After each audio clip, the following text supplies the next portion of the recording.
O brasileiro gosta de fé. E isso é bem marcado pelas nossas músicas populares. Gilberto Gil já dizia que iria andar com fé, porque a fé não costuma falhar. Os Paralamas do Sucesso cantavam sobre a arte de viver da fé, só não se sabe fé em quê. Gabriel Pensador dizia que a vontade de viver é o passaporte da fé. Fábio Júnior emocionava as senhoras dizendo que é difícil a gente ter fé quando a casa cai, é difícil a gente ter fé quando o amor se vai. Flávia Venceslau diz que vai na fé porque a fé vai levá-la por onde o vento a guiar. Humberto Hessinger, do Engenheiros do Havaí, canta que tem muitos amigos, discos e livros, mas quando eu mais preciso, eu só tenho você, numa canção chamada De Fé. Quem não gostava muito de fé pareciam ser o público para o qual o autor aos Hebreus escreveu. Tanto que Hebreus 11 foi escrito para motivá-los a olhar para todo o Antigo Testamento pelos olhos da fé. Nós vimos no último sermão em Hebreus que fé é muito mais que pensamento positivo, é muito mais que um sentimento no coração. Fé é certeza e confiança em Deus. Em Hebreus capítulo 11, o autor aos Hebreus vai começar a provar que mesmo na antiga aliança, os homens viviam e encontravam justiça através do exercício de fé. Esse grande trecho de Hebreus capítulo 11 é conhecido popularmente como o capítulo dos heróis da fé. E tem dois problemas aí, porque o centro não está nos personagens que exercem fé. O autor aos Hebreus não está querendo nos fazer admirar esses homens. E veja só, o centro nem é em si a fé. Porque o que o autor aos Hebreus quer gerar em nós é o mesmo tipo de postura de procurar aquele que é o objeto da fé. Nós não estamos procurando ser como esses homens, nós não estamos procurando ter o mesmo que esses homens, nós estamos procurando o mesmo Cristo desses homens.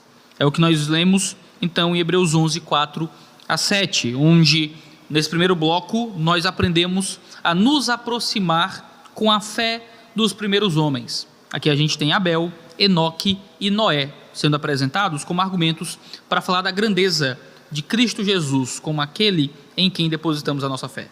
Se você puder ler comigo, Hebreus 11, a partir do versículo 4, diz assim: Pela fé, Abel ofereceu a Deus maior sacrifício do que Caim, pelo qual alcançou o testemunho de que era justo, dando Deus testemunho dos seus dons, e por ela, depois de morto, ainda fala. Pela fé, Enoque foi transladado para não ver a morte, e não foi achado, porque Deus o transladara, visto como antes da sua transladação alcançou o testemunho de que agradara a Deus. Ora, sem fé é impossível agradar a Deus, porque é necessário que aquele que se aproxima de Deus creia que Ele existe e que é galardoador dos que o buscam. Pela fé, Noé, divinamente avisado das coisas que ainda não se viam, temeu, e para a salvação da sua família preparou a arca pela qual condenou o mundo, e foi feito herdeiro da justiça, que é segundo a fé. O ponto central aqui dessa passagem está no versículo 6. Ora, sem fé é impossível agradar-lhe. Sem fé é impossível agradar a Deus. Porque é necessário que aquele que se aproxima de Deus creia que Ele existe e que é galardoador do que o buscam. Se você lembra de todos os tempos que a gente conversou sobre o livro de Hebreus, você lembra que o público-alvo dessa carta era um grupo de judeus cristãos que estavam lutando contra o sincretismo religioso. Eles não queriam abandonar o cristianismo para voltar para o judaísmo. Eles queriam continuar no cristianismo, mas adicionando o judaísmo, em um tipo de judaísmo cristão, onde eles ainda gostavam da pessoa de Jesus de alguma forma, mas queriam adicionar todos os rituais e práticas que ainda eram comuns à antiga aliança. O autor aos Hebreus passa muito tempo mostrando como Jesus é superior à antiga aliança, como o novo pacto de Deus com os homens, que é manifesto em Cristo Jesus, é muito melhor que a ritualística do Antigo Testamento. Ele motiva esses homens à fé. E aqui ele está contrapondo diretamente a ideia de que nós podemos ser aprovados por Deus com base no cumprimento da lei. Ele quer dizer que mesmo no Antigo Testamento, aqueles homens já se aproximavam pela fé. Quando ele diz que sem fé é impossível agradar a Deus, ele não está falando só sobre o período da nova aliança, depois de Jesus. Ele está falando sobre todo o momento de existência do ser humano no seu relacionamento com Deus. É pela fé que nós nos aproximamos dele, é pela fé que nós sempre nos aproximamos dele, desde o Antigo Testamento. É claro que muitas vezes nós confundimos as coisas e achamos que a ênfase é a exclusividade. O próprio João, no seu evangelho, fala que houve um tempo de lei, um tempo de obras no Antigo Testamento, mas agora há um tempo de graça no Novo Testamento. Mas veja, ênfase não é exclusividade. Não é porque na Antiga Aliança existia todas as obras e todas as manifestações públicas de rituais que serviam para simbolizar esse relacionamento do homem com Deus, que isso era exclusivo e que os homens não precisavam tentar cumprir o Antigo Testamento por fé. Veja, claro, hoje nós também estamos num período que é marcado por fé e por graça, mas ainda temos a lei de Cristo como algo que praticamos e tentamos viver na nossa vida. Nós não vivemos sem obras, nossa fé se torna obras. E no Antigo Testamento, os homens também eram salvos pela fé. Eles não eram salvos por obras que praticavam. Em Romanos capítulo 3, isso é muito claro, quando Paulo diz que Deus deixou impunes os pecados anteriormente cometidos, para depositá-los em Cristo Jesus, para que então Deus seja justo e justificador, ou seja, os pecados que não foram pagos no Antigo Testamento, são pagos em Cristo Jesus, que é a forma da justiça de Deus se manifestar de forma plena. Aqueles homens foram perdoados sem nenhum pagamento pelo crime deles. Ou seja, os animais que estavam sendo mortos, não estavam sendo mortos para pagar os pecados, porque os pecados ainda estavam impunes. Havia impunidade no Antigo Testamento. E a impunidade é uma coisa ruim. Hoje a gente condena os tribunais brasileiros por causa da impunidade. As pessoas cometem crimes e não pagam esses crimes. Deus permitiu impunidade no Antigo Testamento. Aqueles pecados não estavam sendo pagos com sangue de bois, com sangue de ovelhas, com sangue de animais. Deus estava segurando. Eles foram perdoados porque aqueles pecados foram lançados em Cristo Jesus. Os homens e as mulheres do Antigo Testamento foram salvos através da obra perfeita de Cristo também. Então não era através da obra que eles entregavam em sacrifício no templo que eles eram perdoados. Aquilo apenas apontava para o que aconteceria. E então eles olhavam para frente, porque sem fé é impossível agradar a Deus. Não era o simples ato externo que permitia a aproximação de Deus. Não é porque eles nasciam em uma carne específica, em uma etnia específica, em um local específico. É porque eles tinham fé e podiam se aproximar com fé, cumprindo através da fé aquelas obras, aqueles rituais externos, mas se aproximando de Deus, crendo que Ele existe, crendo que Ele é o galardoador daqueles que o buscam, que Ele é quem recompensa aqueles que o buscam. Eles se aproximavam crendo num sacrifício que viria assim como nós nos aproximamos, porque não é através de obras de sacrifício que nós entregamos a Deus. Às vezes a gente acha que Deus vai nos aceitar porque nós chegamos puros, então a gente acha que Deus vai querer a gente melhor. Então eu casei virgem, então eu não bebo cachaça, então eu não vou para balada, então eu não vejo pornografia, então eu não uso nenhuma saia acima do joelho, então minha vida é perfeita, plena e impoluta, eu namoro e nem beijo. E com isso Deus me ama mais, Deus gosta mais de mim, Deus me vê melhor do que vê a outra irmãzinha, que vê o outro irmão, que tem um namoro diferente, que tem um vestuário diferente, uma linguagem diferente, um hábito diferente. Nós olhamos para as outras pessoas que talvez batalhem contra o pecado mais do que nós, que caiam mais, que errem mais, que estão em outra fase ainda na sua busca por comunhão e por proximidade em Deus, e nós achamos que somos melhores, que estamos mais próximos, porque temos mais obras. Mas veja, a forma como nós nos aproximamos de Deus não é primeiramente através do exercício de obras, é primeiramente através do depósito de fé. A fé é um descansar, a fé é um cair nos braços daquele que nos sustenta. A fé não é obras, a fé é o contrário das obras, a fé é o oposto das obras. Nossa fé gera obras, mas a fé, antes de tudo, é essa confiança profunda em quem Ele é, no que Ele fez e na sua obra perfeita para nos dar redenção e segurança. Isso é verdade até sobre o Antigo Testamento. As coisas sempre foram assim. Então, se esses homens queriam voltar para a antiga aliança, eles tinham que entender que a antiga aliança já era uma aliança que apontava por fé para o sacrifício perfeito de Cristo Jesus, que foi apresentado em todo o capítulo 10 da carta aos Hebreus. A ideia é, se vocês não entenderam que o sacrifício perfeito de Jesus era o objeto da fé do Antigo Testamento, vocês sequer estão voltando de fato para o Antigo Testamento. Porque aqueles homens já eram guiados por uma esperança de algo que viria mais à frente. O primeiro personagem, então, que é citado é Abel. A gente vê no versículo 4. Pela fé, Abel ofereceu a Deus maior sacrifício do que Caim, pelo qual alcançou o testemunho de que era justo, dando Deus testemunho de seus dons, e por ela, depois de morto, ainda fala. É interessante que ele começa falando de Abel quando poderia falar de Adão e Eva. Lembra que no versículo 3, ele começa falando de Gênesis 1. Se você lembra do sermão passado, você lembra que ele diz que nós cremos pela fé que o mundo foi criado por Deus, feito pela sua palavra.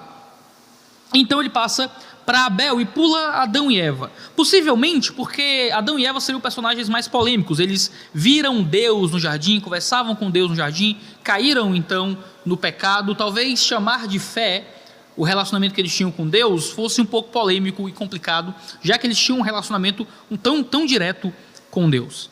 Ele passa direto para Abel, que era já a primeira geração de seres humanos pós Adão e Eva. Quem foi Abel? Abel foi o segundo filho de Adão e Eva, logo depois de Caim. A sua história é retratada em Gênesis capítulo 4, como a história do primeiro assassinato. Você deve lembrar da história. Abel entrega sacrifícios a Deus, ele era alguém que trabalhava ali com animais, então ele mata seus principais animais e entrega em oferta a Deus. Caim, ele era agricultor, ele pega os seus frutos e leva então a Deus. Deus rejeita a oferta de Caim, Deus aceita a oferta de Abel. Caim, dotado de ira e de inveja, mata o seu irmão. E então a gente tem um primeiro homicídio. Caim é marcado por Deus, foge, funda a primeira cidade, a cidade de Enoque, e a história então segue daí. Existem algumas coisas que são ditas sobre Abel aqui, principalmente 4 coisas nesse versículo. Primeiro, o autor vai dizer que Abel ofereceu a Deus um sacrifício maior que o sacrifício de Caim. O que faz o sacrifício de Abel maior que o de Caim? As tradições judaicas apresentam principalmente 3 interpretações principais. Primeiro, talvez houvesse alguma deficiência no próprio ritual. Abel deu animais sacrificados, enquanto Caim deu frutas. Então, talvez havia ali um sacrifício de um animal que foi morto, enquanto o sacrifício de Caim era um sacrifício que não envolvia derramamento de sangue. Mas veja, isso não parece muito coerente. Não existe nenhum indicativo naquele período de que precisava matar um animal para entregar a Deus de alguma forma. Posteriormente, na lei de Moisés, sacrifícios que não eram de sangue também eram aceitos. Haviam ofertas de frutas, haviam ofertas de colheitas, e aqueles que eram pobres e não tinham como matar animais, às vezes faziam bolos de farinha e entregavam em oferta a Deus, e aquilo era recebido. O problema não parece ter sido no tipo de ritual, que um foi um ritual de sangue e outro não foi. Os judeus vão dizer que talvez haja alguma deficiência na qualidade da oferta. Abel deu o que ele tinha de melhor, deu talvez os seus melhores animais, enquanto Caim talvez tenha dado o que sobrava, ou algo assim.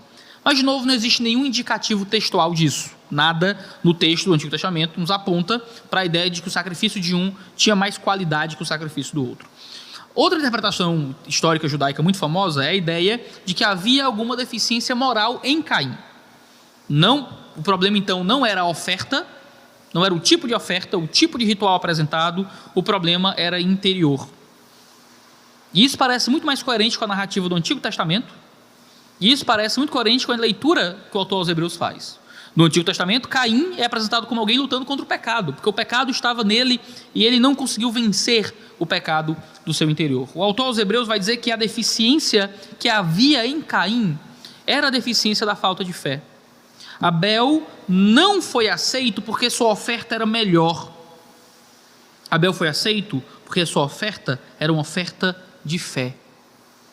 Era uma oferta dada a partir da crença.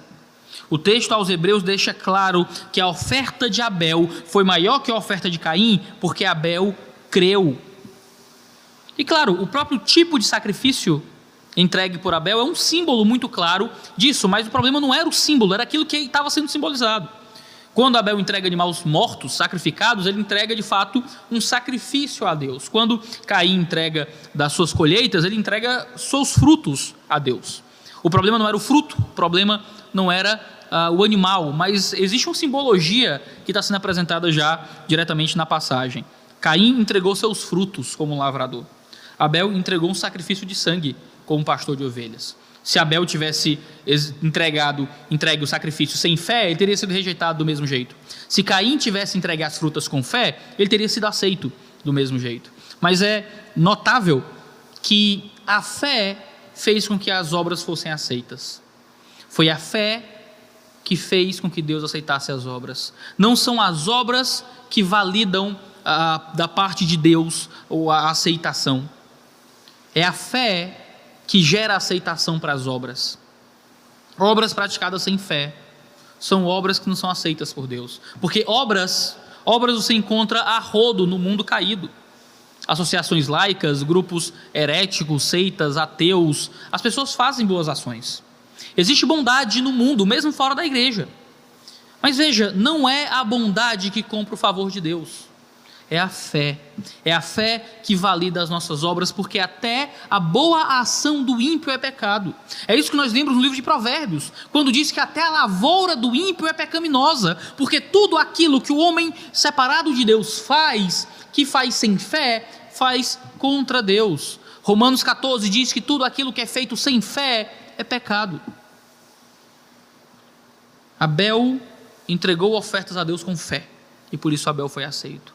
Caim entregou ofertas a Deus sem fé, e por isso Caim foi rejeitado. É a fé que valida o nosso comportamento. É a fé que dá sentido às nossas obras. É a fé que permite que nos aproximemos de Deus de mãos vazias.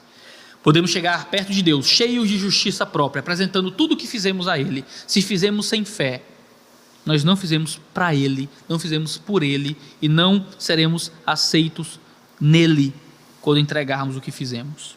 Em segundo lugar, o texto diz que pela fé, Abel alcançou o testemunho de que era justo. A justiça de Abel não veio da qualidade da sua oferta.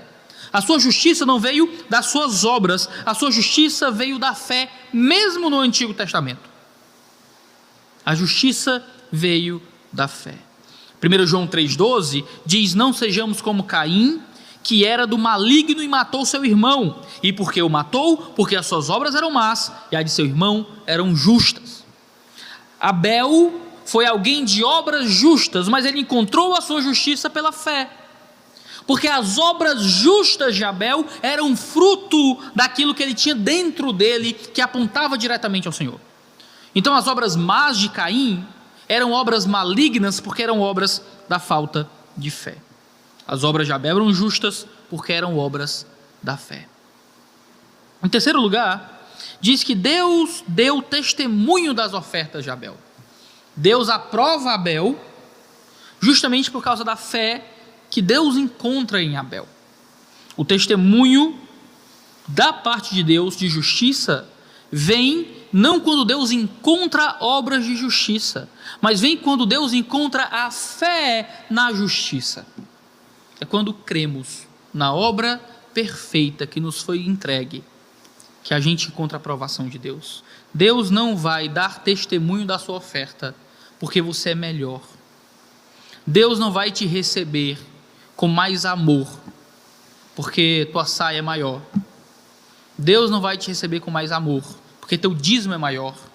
Deus não vai te receber com mais amor porque você não vê novela, ou porque você não deixa os seus filhos serem criados por essa escola marxista que está aí em volta, ou porque você tem um tipo de namoro que você não pega nem na mão, ou porque você não ingere comidas com sangue, ou porque você guarda o sábado, ou o que quer que seja de obras, de práticas que sejam justas, que sejam necessárias ou não, não importa.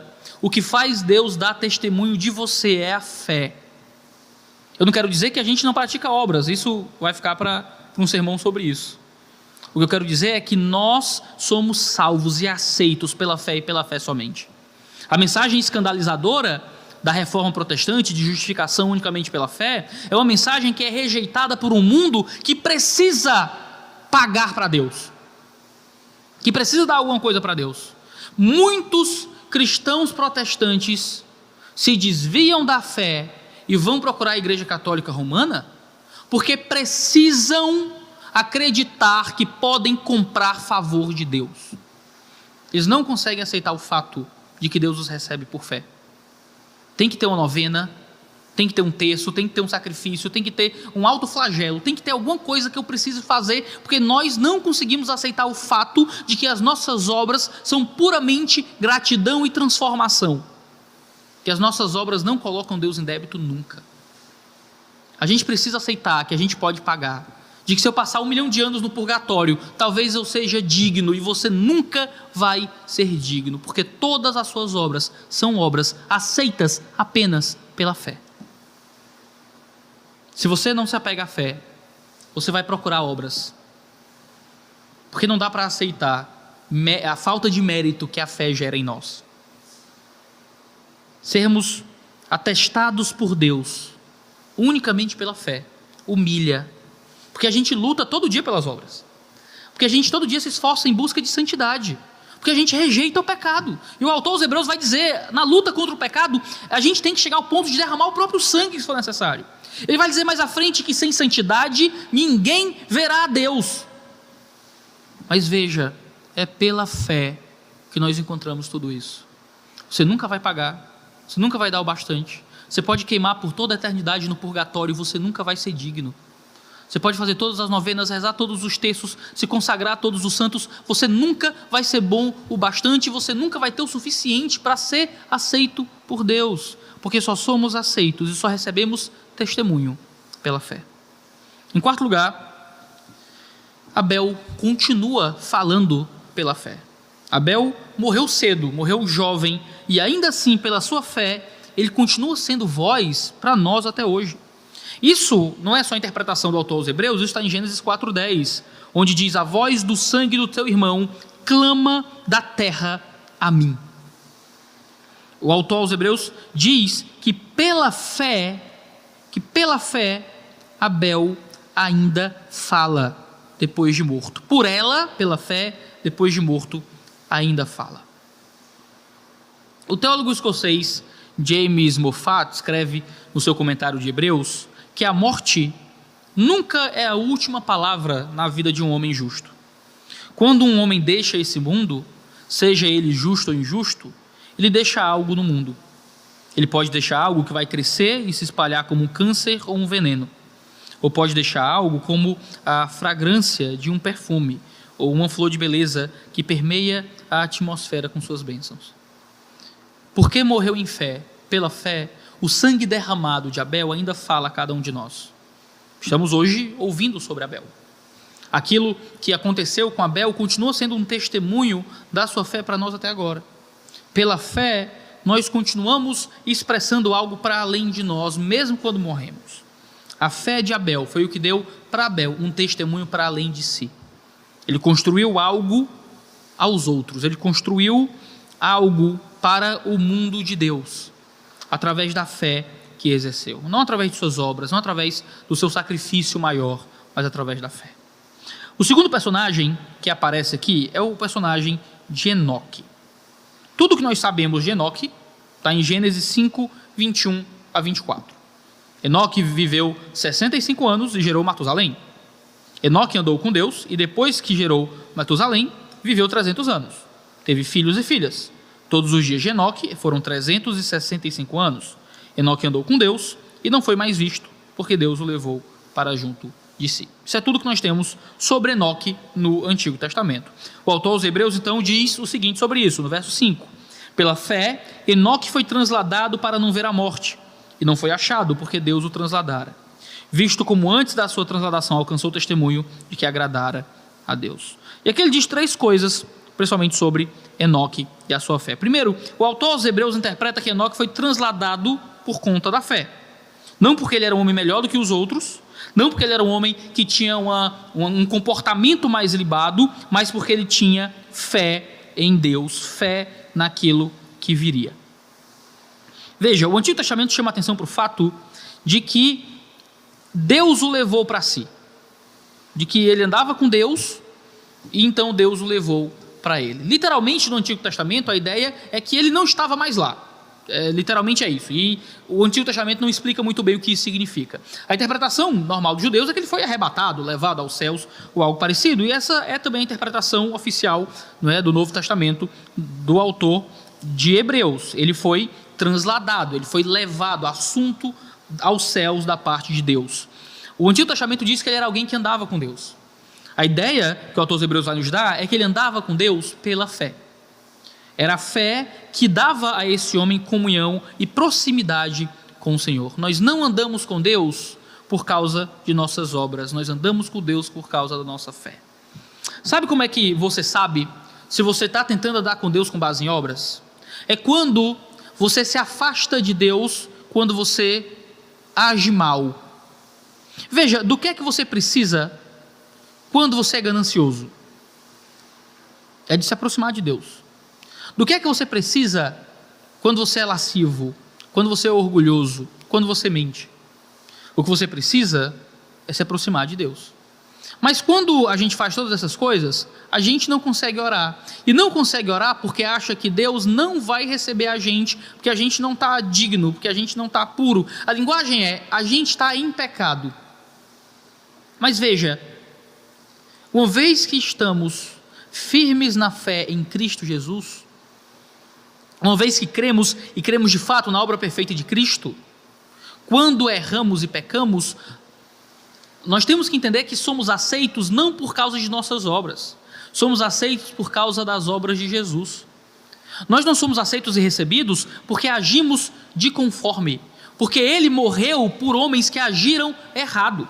Veja, você consegue imaginar que Jesus sabia de todos os pecados que você iria cometer na sua vida quando escolheu morrer por você na cruz? De que Ele não fez isso enganado? De que Ele não simplesmente conhecia seus pecados passados antes de se converter e disse, não, até aqui tudo bem, mas daqui em diante, puxa vida, se eu soubesse que Ele ia fazer isso, se eu soubesse que ela ia fazer aquilo, se eu soubesse que o comportamento deles seria esse, eu não teria morrido. Ele não fez isso. Ele conhecia cada um dos seus pecados e Ele levou sobre si cada um deles.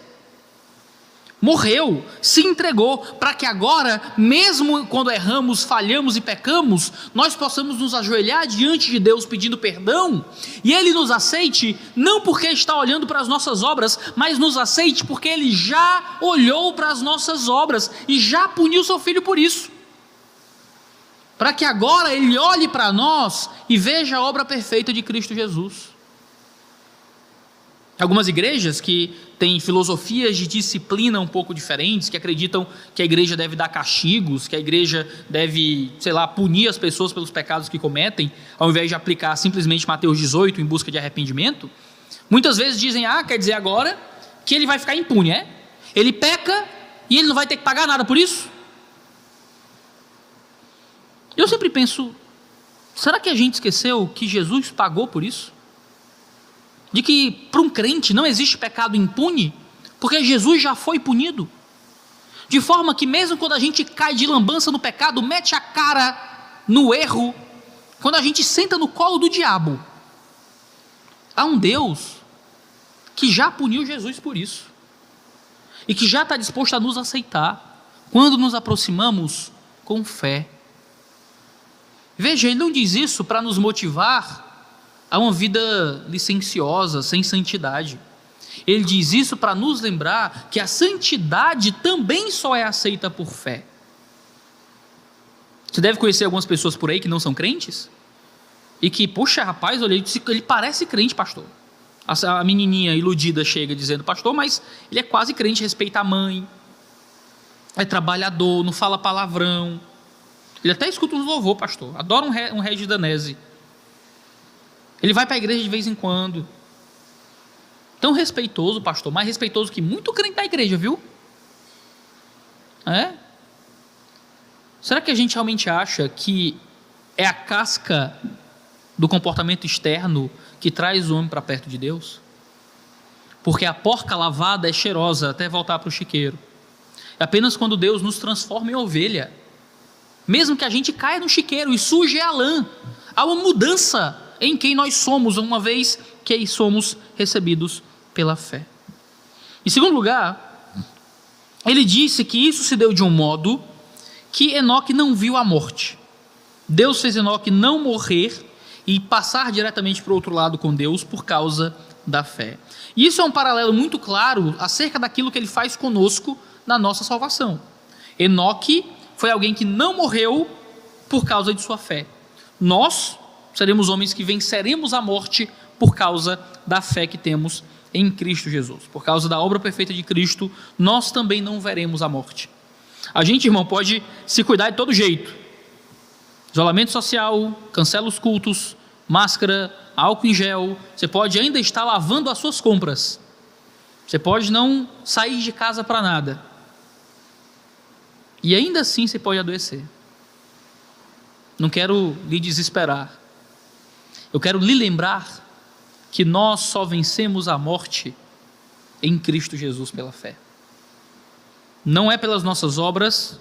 Você pode cuidar da sua saúde, você pode ter uma dieta perfeita, você pode ter seus índices glicêmicos no ponto, você pode ter exercícios diários, pode ter uma genética ótima, você pode se cuidar, você nunca usa o celular na rua, você quase não anda de ônibus, você não sai de casa depois das 10, e você se cuida certinho, e ainda assim você pode morrer, porque não está nas nossas mãos a nossa vida. A única forma de vencermos de fato a morte é depositando a nossa fé em Cristo Jesus. Porque ainda que possamos encontrar a primeira morte, já vencemos o aguilhão daquilo que nos separaria da verdadeira vida. Porque a morte não encontra a sua vitória. Porque o inferno não tem mais o seu aguilhão sobre nós. Podemos perder o nosso corpo, nada pode tirar a nossa alma se estamos depositados em Cristo Jesus pela fé. Assim como pela fé, assim como que pela fé, Enoque não viu a morte, pela fé nós podemos vencer a morte através de Cristo Jesus. Em terceiro lugar, novamente aqui a gente tem um homem de Deus que alcança bom testemunho por meio da fé. O testemunho dele não foi baseado no comportamento, mas em comportamentos oriundos da fé. Não agradamos a Deus pelas obras, agradamos a Deus pela fé. Podemos vir para a igreja e cantar que entregamos sacrifícios de louvor, se não vem de um coração que crê em Cristo Jesus, que crê na sua obra, que depositou nele confiança e esperança. Podemos entregar tudo a Deus, chegar de mãos cheias. Deus, expulsei demônios, curei os aleijados, realizamos milagres, visitamos os pobres, fizemos tudo e só ouviremos que nunca fomos conhecidos por Deus. É aqui que o autor vai dizer que sem fé é impossível agradar a Deus. É apenas pela fé que nós o agradamos, é apenas pela fé que nós damos a Ele satisfação, é apenas confiando em sua existência e bondade que podemos nos aproximar dEle. E é interessante o contraste aqui porque Abel morreu jovem, Enoque foi muito velho, em um tempo pré-diluviano, antes do dilúvio, que os homens viviam centenas de anos. E ele sequer morreu, porque todos dependemos da fé, sejam jovens, sejam velhos, sejam homens ou mulheres, alto, baixo, rico, pobre, novo convertido, já dono de igreja. Deus nos recebe pela fé, porque nenhum de nós é o bastante para comprar o favor e o cuidado de Deus. Todos dependemos da fé. O terceiro personagem que ele cita é Noé. Isso vai no versículo 7. Pela fé, Noé, divinamente avisado das coisas que ainda não se viam, temeu e, para a salvação de sua família, preparou a arca, pela qual condenou o mundo e foi herdeiro da justiça que é segundo a fé. Também tem 4 coisas aqui. Primeiro, Noé, pela fé, ouviu a Deus. Pela fé, Noé é divinamente avisado das coisas que ainda viriam. Deus falou com Noé sobre o futuro, e Noé creu na voz do Senhor. A fé não é confiança só na pessoa e na obra de Jesus. Fé é confiança nas palavras, no ensino, nas predições de Jesus. Nós olhamos para a Escritura e há muita coisa sobre o que há de vir, e nós cremos na segunda vinda, cremos na justiça que virá, temos expectativa, ficamos na ponta dos pés, esperando. É a linguagem de Romanos 8, a revelação final de todas as coisas. Há uma palavra, irmãos, há uma Bíblia onde Deus fala, e quando temos fé, nós ouvimos a Deus, e ouvimos sobre coisas que não vemos. Pela fé, nós vemos o invisível. Pela fé, a gente age naquilo que a gente não pode ver. Veja, eu acho que foi domingo retrasado, a última vez que eu preguei em Hebreus, eu estava comentando com a Isa, que pregar em tempo de isolamento é pregar por fé. Tem meia dúzia de irmãos aqui que estavam cuidando do louvor com a gente, mas tem uma câmera, e eu imagino, creio, num ato de fé não provada, que os irmãos estão em casa assistindo e sendo edificados pela palavra. Eu estava dizendo para a Isa, pregar é sempre um ato de fé, porque eu nunca sei o que a palavra está gerando nos corações que estão me assistindo. Tem rostos olhando para mim, tem um ou outro irmão que balança mais a cabeça, a Priscila sempre cutuca a mãe dela, ela só tal, mas a Rebeca balança mais a cabeça assim o sermão todo, mas tem meia dúzia de irmãos que eu tenho que escolher para poder olhar na hora do sermão, para saber que estão me ouvindo. A maioria está, como uma vaca hindu, olhando calado para mim. Agora até quem está aqui está de máscara, eu só vejo os óculos, que todo mundo está de óculos ainda. Tem uma câmera e eu não consigo ver você na sua casa, eu tenho que crer pela fé, que tem alguém me ouvindo e que a palavra de Deus está chegando nas pessoas. Noé teve que exercer fé real, de verdade. Se você ler o relato de Gênesis, nunca tinha chovido antes. A chuva não era um conceito conhecido. Para a gente sabe o que é chuva. Bem que a gente é cearense, a gente sabe o que é chuva umas 3 vezes no ano, mas a gente sabe o que é chuva. Noé não sabia o que era chuva. Vai cair água do céu. Isso era uma mensagem absurda. Tão absurda quanto as mensagens do Apocalipse que a gente lê. Onde coisas mirabolantes são descritas que a gente nunca viu acontecer. Mas pela fé a gente crê, porque a fé é ouvir a Deus, é ser avisado por Deus e crer naquilo que Deus diz. A gente vive escatologicamente, a gente vive à sombra do Apocalipse, esperando o fim. E nos preparando para o fim de todas as coisas, de um Deus que disse que viria nos buscar e a gente crê. Em um Deus que diz que não vale a pena nos apegarmos às coisas dessa vida e a gente crê. Entregamos toda a nossa existência no altar de adoração ao Deus vivo, crendo em coisas que ainda não vimos, porque fé é a prova daquilo que se espera, é a esperança do que não se vê. Em segundo lugar, pela fé, Noé temeu. Ele temeu a Deus, porque o que nos faz temer a Deus é fé. Deus falou com ele sobre o que viria, e literalmente ele teve medo. Ele teve medo. Teve medo não simplesmente da chuva, ele teve medo de Deus e daquilo que Deus traria. Porque pela fé nós tememos. É um temer que não é simplesmente medo, porque a fé lança fora todo medo. Mas é a certeza de que nós abraçamos um leão. Essa relação entre temor de Deus e o amor que temos por Deus é muito bem ilustrado. Eu acho que ninguém ilustrou isso melhor do que em Crônicas de Nárnia, onde você abraça e recebe como amigo alguém que é um leão que ruge alto, que enquanto o pelo é fofinho, os dentes trituram. O nosso pai é nosso rei, o nosso amigo é aquele que vem com espada que sai da boca. Nós tememos, mas somos aceitos pela fé. Pela fé, aquele que virá destruir o mundo nos recebe com braços de amor. Pela fé, aquele que virá com espada afiada contra os ímpios nos receberá com beijos. Nós temos aquele que tem olhos como chama de fogo, nos dando o olhar de ternura, porque pela fé nós tememos e cremos, então somos recebidos. Em terceiro lugar, Noé agiu pela fé. Ele creu em Deus, e porque creu naquilo que ouviu, teve fé, se precaveu do dilúvio. Ele não disse, não, eu tenho fé, e foi dormir até meio-dia. Ele não deitou na rede e ficou cantando, quero trabalhar para meu Senhor, todo dia sem fazer nada. Ele creu e a crença o fez se mover em direção a alguma coisa. Pela fé, ele se precaveu do dilúvio. temeu, teve fé, e para a salvação de sua família, preparou a arca, pela qual o mundo foi condenado. Veja, nas seitas neopentecostais, por eles terem uma fé falsa em coisas, eles têm fé em curas milagrosas, ao invés de ter fé em Jesus, que pode curar a sua vontade dele, porque eles têm fé em curas milagrosas, eles agem como se já estivessem curados, para demonstrar a fé deles. Então, como eles têm fé plena e perfeita na cura, eles pegam os remédios e jogam fora. Porque eles têm fé plena e perfeita na cura, eles não voltam mais no médico para se tratar. O que acontece, e isso é denunciado no mundo todo, é que muitos morrem por negligência médica, por fugirem dos próprios cuidados, porque acreditam em uma fé falsa e boba que a cura é certa. Irmãos, nós não temos fé em cura, nós não temos fé em prosperidade, nós não temos fé em nada nessa vida, nós temos fé em Deus. Um Deus que pode curar ou não, em um Deus que pode dar prosperidade ou não, um Deus que pode nos livrar da pandemia ou não. Temos fé nele. E por confiarmos nele, nós nos comportamos de acordo com a vontade dele. E é aí, irmãos, que mora as nossas obras.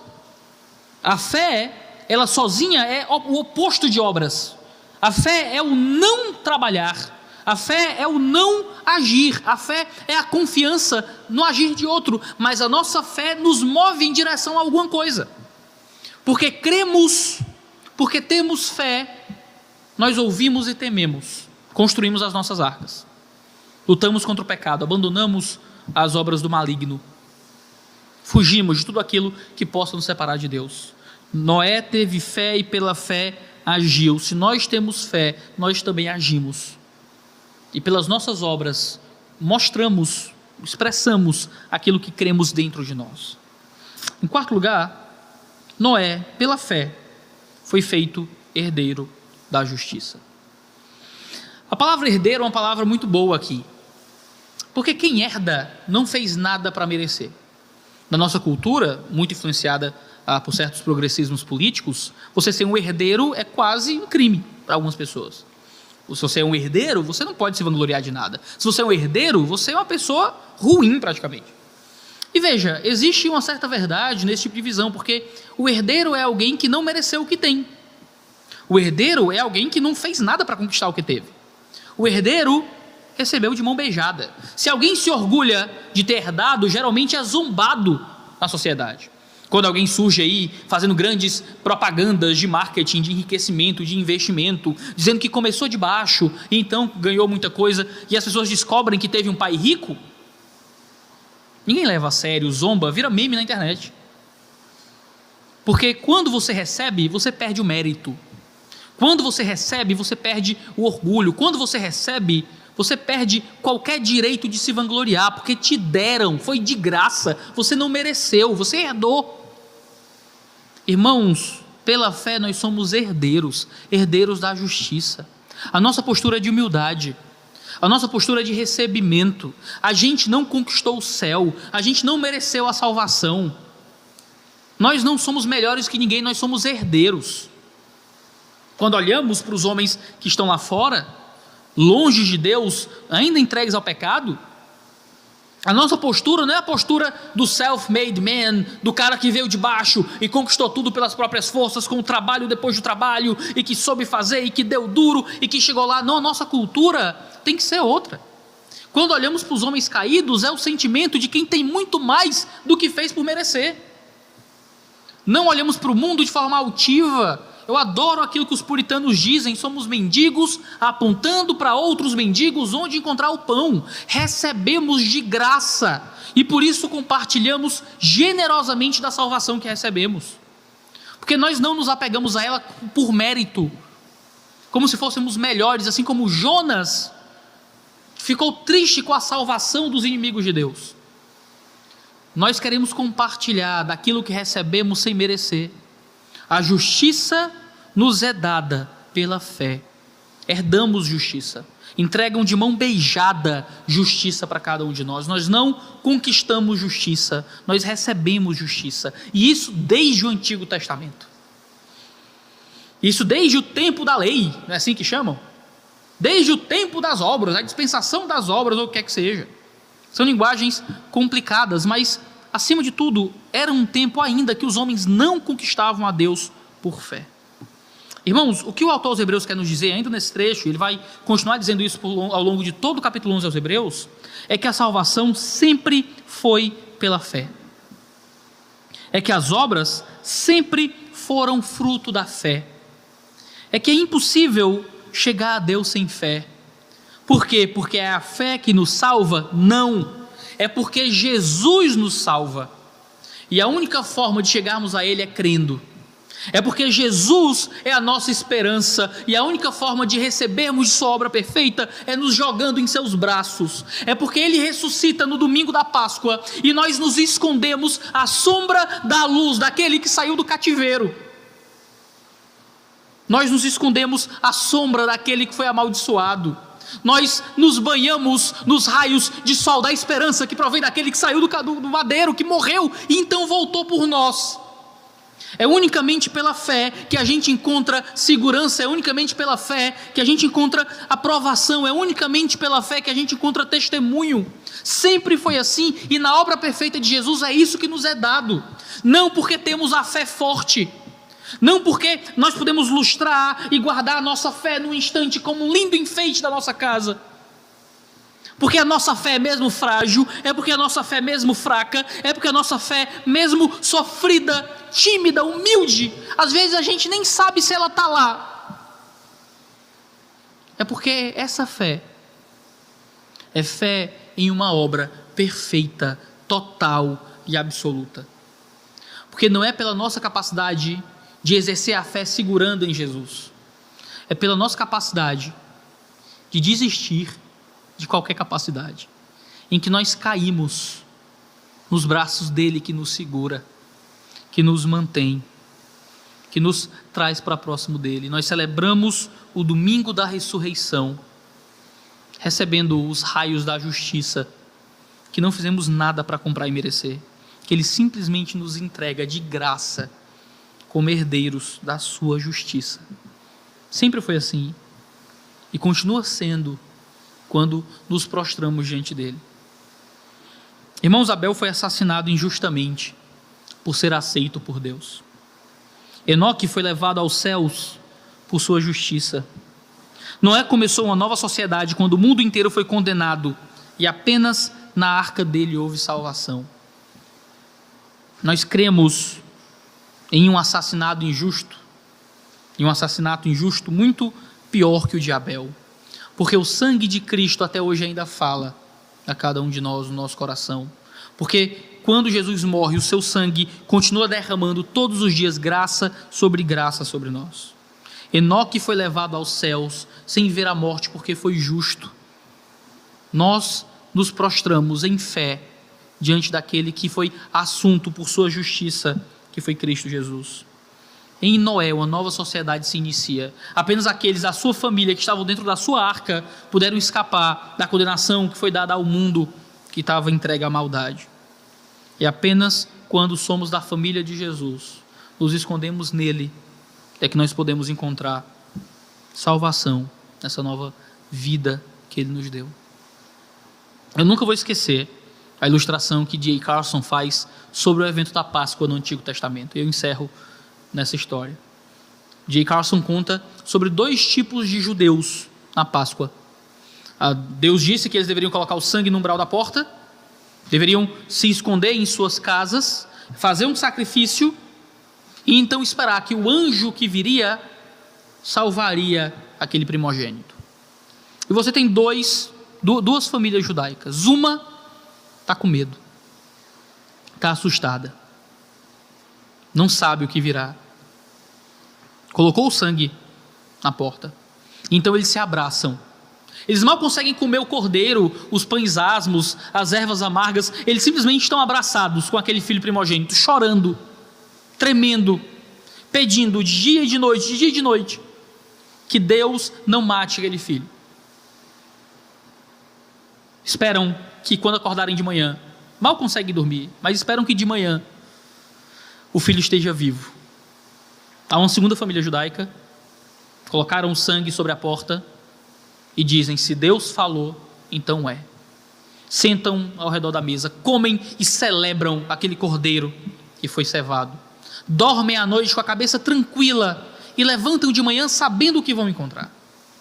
A pergunta é: qual dessas duas famílias foi poupada? E a resposta é que foram as duas. Porque o que poupou aquela família não era a qualidade da fé, não era a qualidade e a força da confiança. O que poupou aquela família foi a fé, foi o objeto da fé. Porque a fé fraca, a fé frágil, às vezes dá noites mal dormidas. A fé frágil, onde você tem dúvida se tem fé de verdade, onde você nem sabe dizer se é salvo ou não, onde você duvida da salvação ainda, é uma fé que te deixa nervoso. É uma fé que te coloca em maus lençóis muitas vezes. É uma fé que te deixa triste e assustado. É uma fé que te dá noites em claro chorando muitas vezes. Mas ainda é uma fé que te livra da condenação. Porque, de novo, não é sobre a qualidade da fé.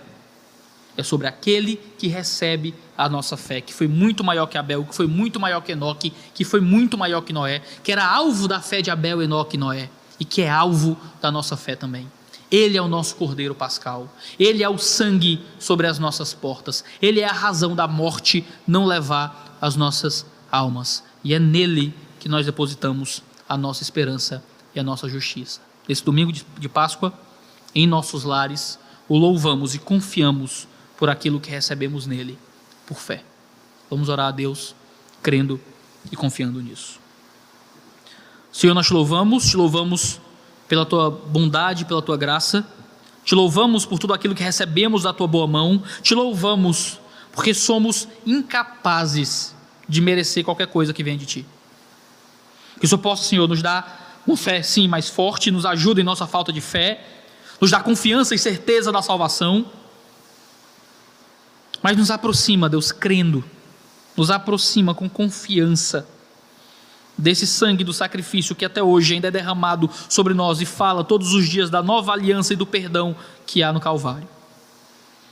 Ó Deus, nos lembra todos os dias e fortalece a nossa fé, a fé que nos faz vencer a morte e sermos levados para Deus. Ó Deus, fortalece e confirma a fé que nos mantém dentro da arca quando chove lá fora, para que sejamos aceitos por Ti, para que recebamos bom testemunho. Nos dá da Tua confiança, Senhor, na obra perfeita do sacrifício de Cristo Jesus. Que depositemos nele todas as nossas obras, que depositemos nele toda a nossa esperança. Assim pedimos e agradecemos nesse domingo de Páscoa, no santo nome de Cristo. Amém.